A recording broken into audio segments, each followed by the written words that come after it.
Cerita diawali dengan seorang wanita bernama Juyen yang terpaksa menepi di pinggir jalan setelah ban mobilnya bocor. Sambil menunggu mobil derek datang untuk membawanya ke bengkel, Juyen menghubungi tunangannya bernama Kim. Sayangnya Kim tidak bisa datang menjemput karena masih disibukkan dengan pekerjaannya. Sehingga mau tidak mau, Juyen pun harus menunggu sendirian hingga mobil derek datang. 아니 그 바퀴 갈아끼는 게 이렇게 어려운 건 아니지만 오빠 목소리까지 들으니까 분위기 사는데? Di tengah percakapannya dengan Kim, Juyen tiba-tiba dihampiri oleh seorang pria bernama Jang. Pria itu menawarkan bantuan untuk mengganti ban mobilnya yang bocor. Namun karena tidak mengenalnya sama sekali, Juyen memilih menolak tawaran tersebut dengan sopan. Setelah panggilan teleponnya berakhir, Juyen mulai merasa ada yang tidak beres karena Jang tak kunjung pergi dari lokasi tersebut. 왜 안 가고 있지?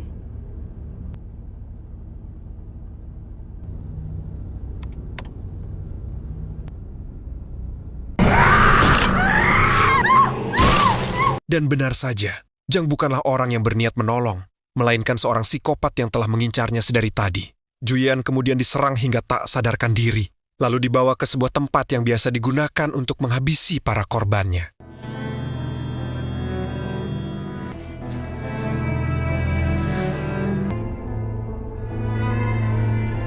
Disinilah Juyon sekarang, dengan kondisi telanjang terbungkuskan plastik transparan. Dan rupanya, tujuan Jang menculik gadis itu untuk memenuhi hasrat birahinya, lalu memotong tubuh wanita tersebut tanpa perasaan sedikit pun. Namun tanpa dia sadari, cincin tunangan milik Juyon terlepas dan jatuh di sela-sela saluran pembuangan.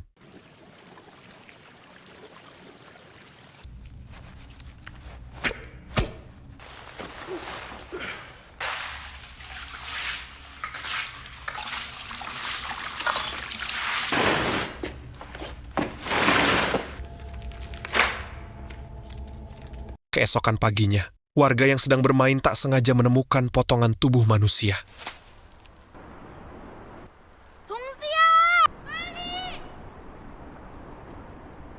Hingga di malam harinya, tim kepolisian mulai melakukan pencarian di bawah jembatan setelah menerima laporan dari warga tersebut.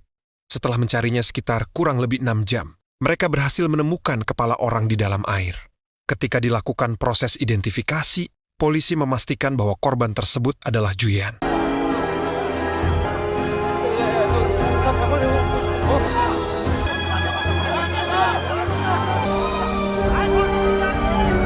Melihat fakta tersebut, Kim tentu sangat terpukul ketika mengetahui bahwa tunangannya telah dibunuh dengan cara yang kejam. Keesokan paginya, Kim kemudian menemui ayah Juyon yang bernama Seokman, seorang mantan sersan sekaligus mantan detektif kepolisian. Dengan penuh penyesalan, Kim meminta maaf karena merasa gagal melindungi putrinya.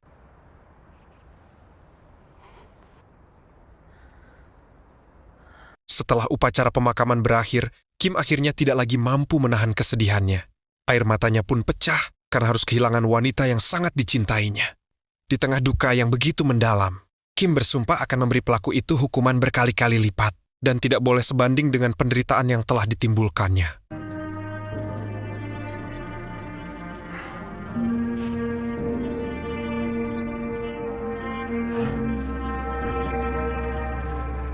Perlu diketahui, Kim bukanlah orang biasa. Ia merupakan salah satu agen terbaik di Badan Intelijen Nasional, sehingga kemampuan serta pengalaman yang dimilikinya jauh berbeda dengan orang biasa. Setelah memperoleh cuti selama 2 minggu dari atasannya, Kim langsung menemui kenalannya di kepolisian bernama kita sebut saja Jamal. Tujuannya untuk mengambil sebuah alat yang telah ia pesan, yaitu kapsul pelacak berukuran kecil yang dilengkapi dengan fitur penyadap suara.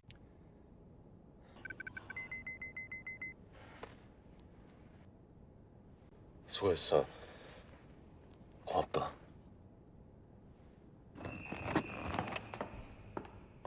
Bukan hanya itu, Kim juga mendatangi Seokman untuk meminta berkas berisi data beberapa pelaku kriminal yang diduga memiliki keterkaitan dengan kematian Juyen. Dari seluruh data yang diperiksa, ada 4 orang yang dianggap berpotensi sebagai pelakunya. Namun hingga saat itu, pihak kepolisian masih belum memiliki bukti yang cukup kuat untuk menangkap salah satu dari mereka.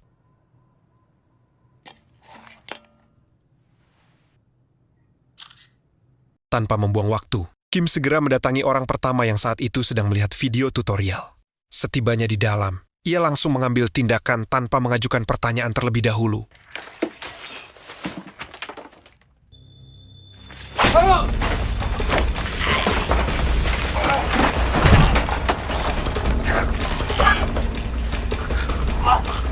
Saat mulai menginterogasinya, pria tersebut mengaku bahwa dirinya tidak mengetahui apa-apa dan bahkan tidak mengenal Juyen. Karena belum menemukan bukti yang mengarah pada keterlibatan pria itu, Kim memutuskan untuk menghentikan aksinya terlebih dahulu. Sehingga untuk sementara waktu, pria tersebut harus menjalani perawatan di rumah sakit karena Kim melakukan tindakan yang seperti ini.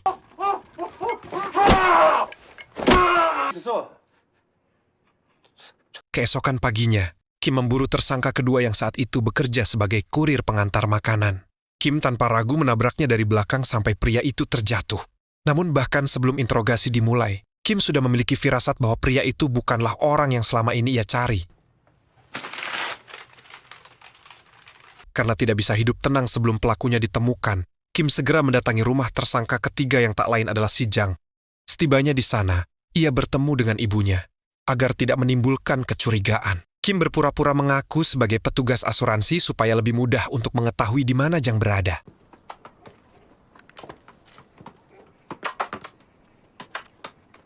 Setelah berhasil mengetahui tempat tinggal Jang, Kim tanpa membuang waktu langsung menuju ke lokasi. Saat memeriksa isi rumah tersebut, ia menemukan banyak barang milik para korban. Dari semua temuan itu, Kim mulai menyimpulkan bahwa Jang memang telah lama menjadikan wanita sebagai targetnya. Namun penemuan yang paling menghancurkan perasaan Kim adalah saat menemukan sebuah cincin tunangan milik Juyen. Sehingga tidak salah lagi bahwa Jang adalah orang yang telah merenggut nyawa wanita yang sangat dicintainya.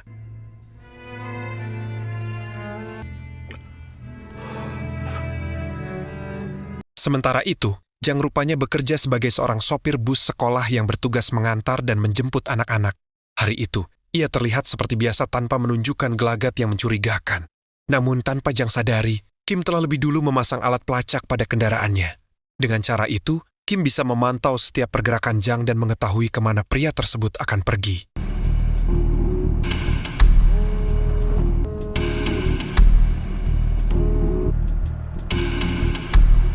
Setelah seluruh penumpang turun, hanya tersisa satu gadis SMA yang belum diantar pulang akibat ketiduran. Melihat kesempatan itu, Jang langsung menculik gadis tersebut dan membawanya ke sebuah kebun yang sepi, dan akan melakukan hal yang serupa seperti korban sebelumnya, yaitu memperkaosnya terlebih dahulu sebelum korban dihabisi.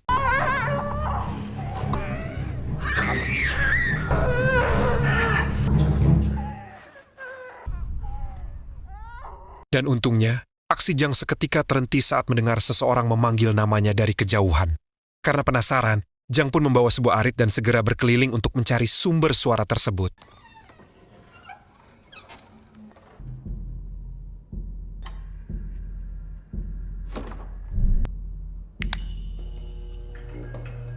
Dan ternyata, orang yang memanggilnya adalah Kim. Tanpa Jang sadari, sejak tadi Kim memang telah membuntutinya hingga ke tempat ini. Karena sama sekali tidak mengetahui siapa sosok yang berdiri di hadapannya. Jang pun dengan santainya mengatakan akan menghabisi Kim sekarang juga. Dan inilah yang terjadi.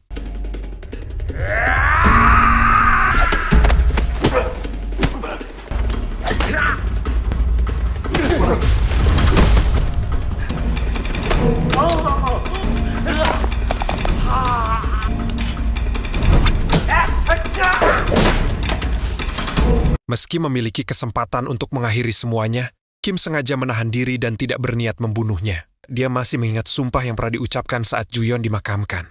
Karena baginya, kematian bukanlah hukuman yang cukup. Ia ingin Jang terlebih dahulu merasakan sakit berkali-kali lipat, sebagai balasan atas semua yang telah dilakukan kepada wanita yang dicintainya.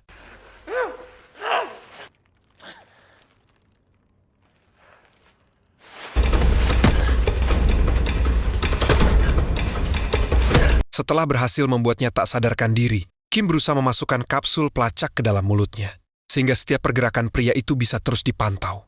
Sebelum meninggalkan lokasi, Kim juga mematahkan satu tangan Jang. Setelah itu, ia segera membawa gadis tersebut pulang yang berhasil ia selamatkan.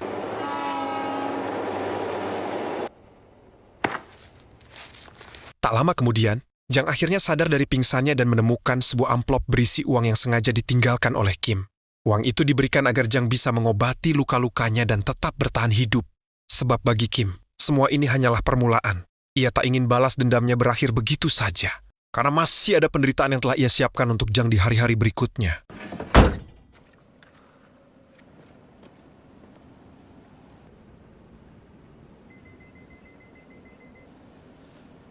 Menyadari jika mobilnya telah disabotase, ia memilih berjalan kaki berharap ada kendaraan yang bersedia memberinya tumpangan.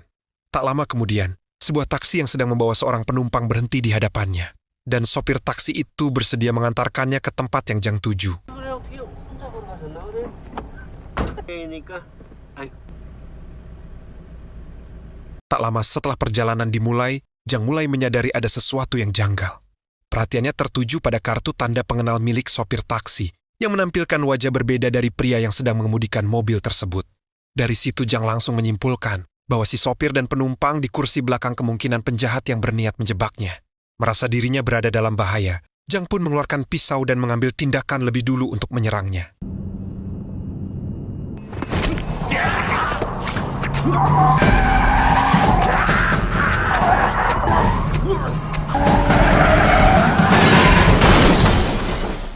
Setelah berhasil membunuh kedua orang tersebut, Jang segera keluar dari dalam taksi dan memeriksa bagian bagasi mobil.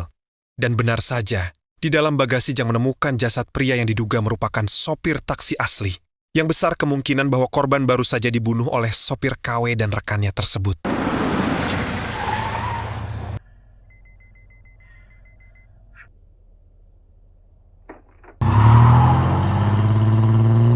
Dengan menggunakan uang yang ditinggalkan oleh Kim, Jang mendatangi sebuah klinik untuk mengobati cedera di tangannya. Namun saat melihat seorang perawat cantik yang sedang bekerja di sana, naluri bejatnya kembali muncul. Sebagai seorang psikopat, Jang kembali menjadikan wanita itu sebagai pemuas nafsunya. Tanpa memikirkan tempat meskipun di klinik, ia pun nekat mulai menyusun rencana untuk mendekati perawat tersebut.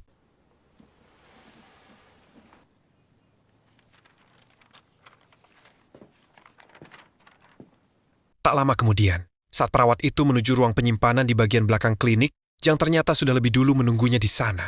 Dengan sikap yang mengintimidasi, ia memaksa perawat tersebut agar membuka bajunya dan menuruti keinginannya dengan lembut. Sementara di luar, tanpa Jang sadari, Kim telah mendengar percakapan mereka melalui kapsul yang telah dimasukkan ke tubuh Jang waktu itu. 밑에도 보소.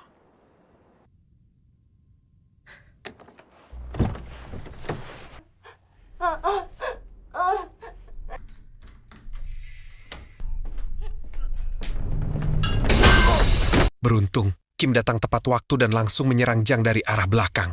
Berbeda dengan pertemuan sebelumnya, kali ini Kim bertarung dengan amarah yang jauh lebih besar. Hal itu terbukti ketika ia mampu menahan sebuah pisau dan menggenggamnya sampai berdarah.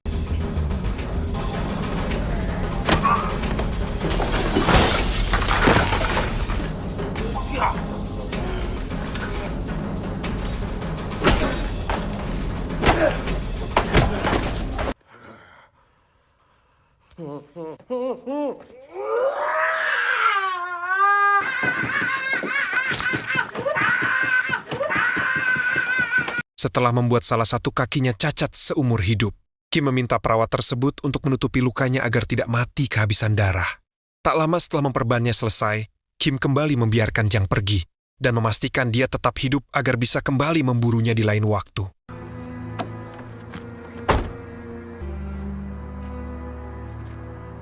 Setelah mendapat perawatan, Jang kembali melanjutkan perjalanannya dengan mengendarai mobil.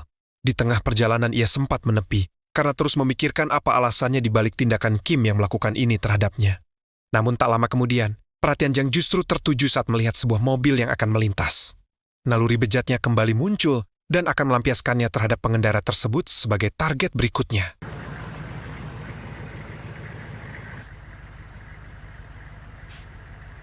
차가 퍼진 모양입니다.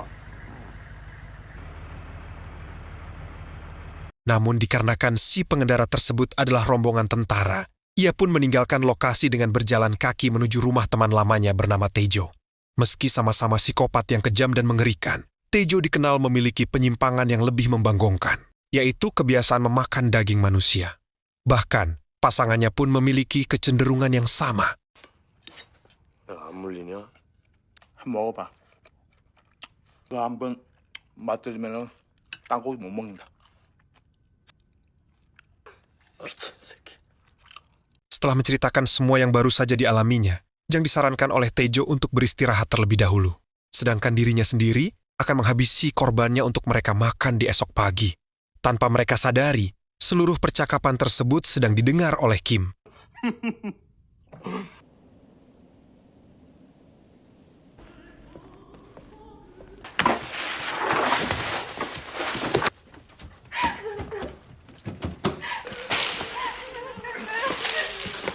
Tepat saat Taejo akan menghabisi seorang gadis yang belum lama ini ia culik, alat pemutar musik di rumahnya tiba-tiba mati.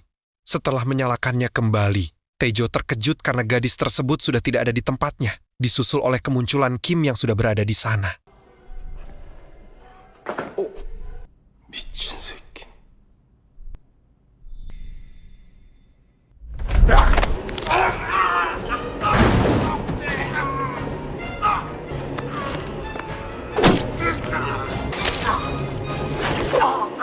Mendengar suara keributan dari dalam rumah, Jang langsung terbangun dari istirahatnya.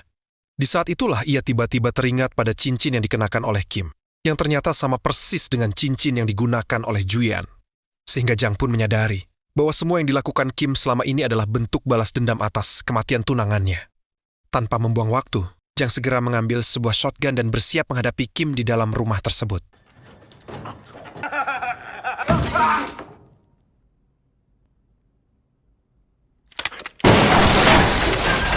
Setelah berhasil menghindari tembakan, Kim memilih keluar dari ruangan tersebut dengan melompat melalui jendela dan mencari beberapa benda yang bisa dimanfaatkan sebagai alat bertarung.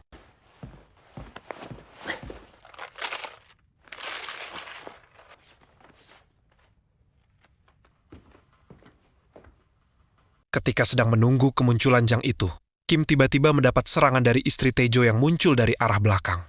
Meski sempat berhasil dilukai, Kim dengan mudah mengatasi wanita tersebut.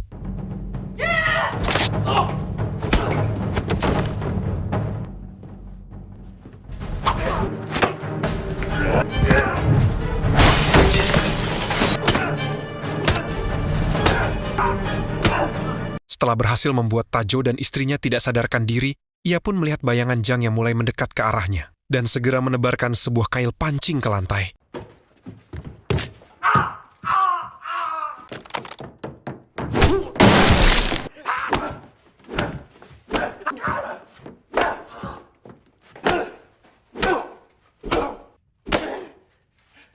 Sama seperti sebelumnya, Kim kembali tidak langsung membunuh Jang. Ia justru membawanya ke rumah sakit untuk mendapat perawatan. Terutama karena Kim sendiri juga mengalami luka akibat serangan dari istri Taejo. Melihat kondisi Kim yang semakin memprihatinkan, Jamal meminta agar Kim menyerahkan Jang kepada pihak berwajib saja daripada terus mempertaruhkan nyawanya sendiri. Namun dalam percakapan itu, Jamal hampir saja keceplosan tentang kapsul pelacak yang ditanam pada tubuh Jang. 그 캡슐 감도 괜찮죠? 설사 쭉쭉하지 않는 한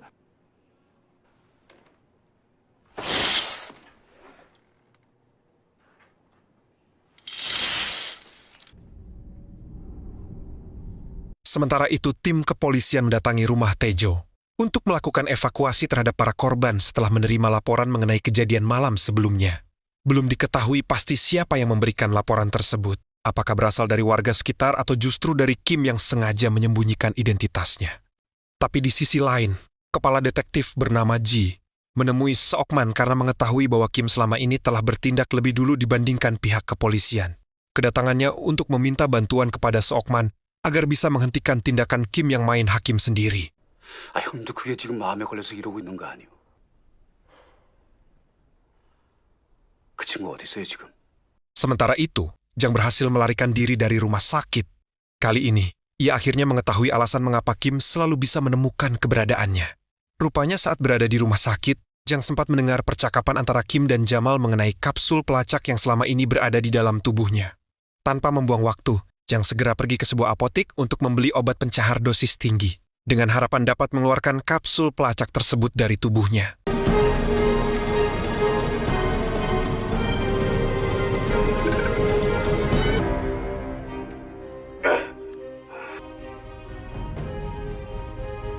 Setelah berhasil mengeluarkan kapsul pelacak dari tubuhnya, Jang segera melarikan diri dengan membawa kabur mobil taksi tepat ketika Kim baru tiba di lokasi. Meski belum diketahui apa yang sedang direncanakan, Jang kemudian menghubungi detektif Ji untuk mengatakan bahwa dirinya akan menyerahkan diri kepada polisi setelah nanti dia menyelesaikan satu urusannya. 장경철이 자수 안 된다? Setelah mengetahui bahwa Jang sudah tidak lagi bisa dilacak, Kim segera bergegas menuju rumah sakit untuk menginterogasi Taejo. Ia berharap Taejo mengetahui kemana Jang melarikan diri.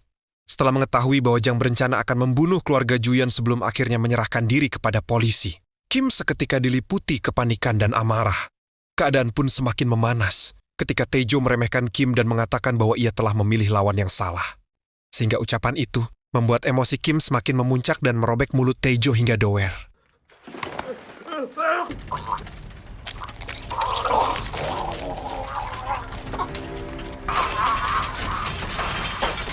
Setelah mendowerkan mulut Taejo, Kim langsung bergegas menuju rumah Seokman. Di tengah perjalanan, ia menghubungi Jamal untuk memastikan kebenaran informasi yang baru saja didengarnya. Dan ternyata, perkataan Taejo memang benar.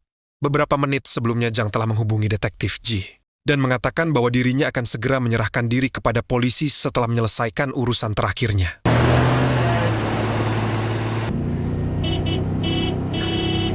Namun semuanya sudah terlambat bagi Kim. Saat tiba di rumah Seokman, detektif Ji bersama sejumlah anggota kepolisian sudah lebih dulu berada di lokasi. Sempat terjadi ketegangan terkait Kim yang selama ini telah memburu Jang dengan caranya sendiri. Meski demikian, akhirnya mengizinkan Kim masuk ke dalam rumah. Di sanalah Kim melihat kondisi Seokman yang masih hidup, tetapi dengan kondisi yang sekarat.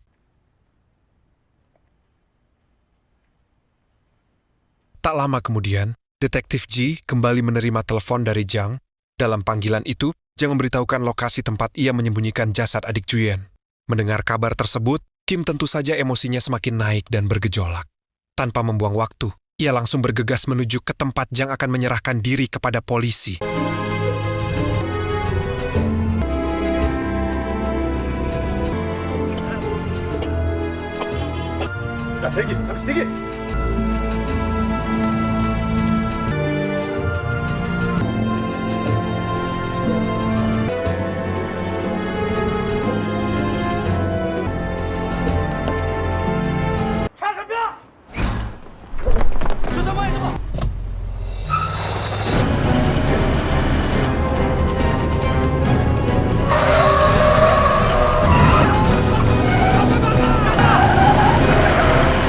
Dan benar saja, Kim kembali berhasil mendahului pihak kepolisian dan membawa Jang pergi dari lokasi.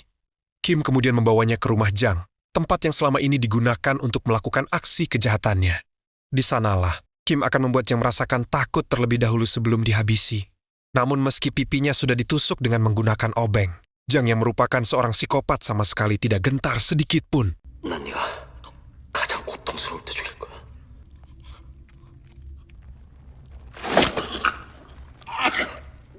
Meski semua itu belum membuat Jang gentar, Kim ternyata sudah menyiapkan cara lain.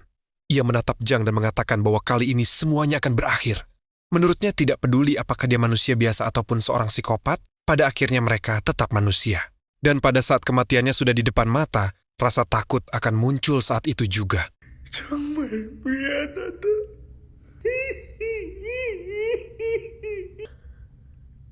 Setelah mengucapkan hal itu, Kim akhirnya melihat perubahan pada raut wajah Jang yang untuk pertama kalinya mulai diliputi rasa takut. Merasa tujuannya telah tercapai, Kim kemudian keluar melalui pintu belakang dan telah menyiapkan sebuah jebakan. Yang jika ada orang membuka pintu tersebut, maka siap-siap saja kelapa Jang yang akan terpenggal.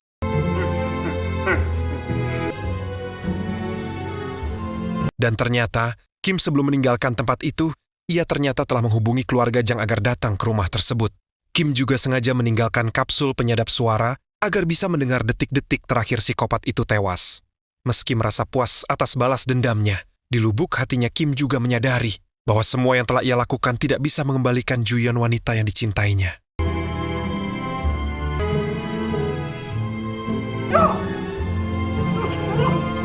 머리 보여?